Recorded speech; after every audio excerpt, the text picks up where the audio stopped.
Lucasébule, aujourd'hui, on vous présente The Hex People, volume 1 sur 2, de Stefan Desberg et Alexander Hutkin aux éditions Grand Angle. Desberg, Oui, scénariste pléthorique. Black Hope, l'Étoile du désert, le Scorpion, Empire USA, enfin... très reconnu par la profession. Oui. Il va travailler avec un jeune auteur russe, Hutkin, qui, avant cet album, avait fait deux très beaux albums chez Gallimard, mettant en scène des contes russes. Et, dont Le Roi des Oiseaux, qui était c'était vraiment magnifique. un très beau livre. Et il garde son style personnel. Je ne sais pas comment décrire son style, parce qu'il a vraiment ce côté très coloré, très charbonneux, en même temps très épais, très construit. Presque dans, dans les bouilles, presque dans le manga. Presque, mais je sais pas, il y a des grands yeux quand même. Il y a une forme C'est d'exagération, ça. mais généreuse en fait. Voilà. Ouais. Et un dessin assez particulier, que moi, je trouve vraiment très élégant et original, encore une fois.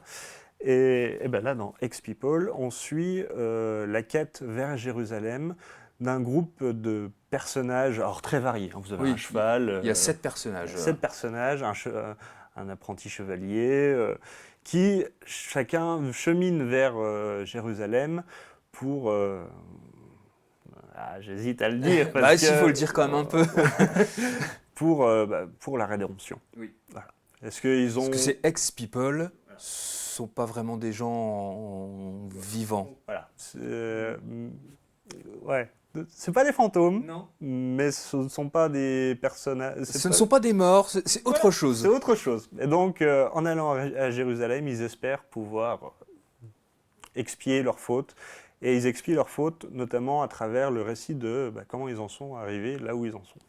Et ces récits croisés, alors pour le moment, on n'a pas encore les récits de tous les personnages, sont assez passionnants à lire. Et ça revient aussi sur les trajectoires de vie compliquées que certains peuvent avoir et les choix pris un peu vite, qui ont des conséquences dramatiques. Oui. Et donc, c'est pas... Alors, il y a des vraies pourritures, il y a des victimes qui deviennent bourreaux, enfin voilà, ça va être tout en nuances.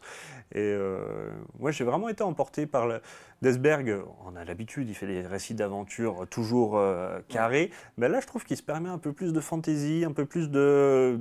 Ouais, bon, on va essayer des personnages hors du commun. Et ça marche vraiment bien avec le dessin d'Hutkin, qui a une vraie personnalité forte, très graphique, et qui vaut le coup d'œil. Oui, Voilà. Vraiment un grand illustrateur, Hutkin, et puis ça multiplie les références aussi, des références de Disney à Tolkien, on a beaucoup de choses qui apparaissent dans ce bouquin, donc on s'y retrouve aussi, vraiment très intéressant. Une histoire un peu bizarre quand même. Oui, hein. c'est complètement ça. bizarre. Ouais, j'ai envie de le dire, bizarre. Au début, on ne sait pas trop, où on va. Et moi, j'aime bien ne pas savoir où je vais. On a l'impression de ne pas en avoir lu beaucoup et su beaucoup, mais finalement si, on en sait déjà beaucoup avec ce premier volume, parce qu'il sera qu'en 2 volumes, donc je vous le conseille vraiment, The Hex People de Stefan Desberg et Alexander Hutkin aux éditions Grand Angle.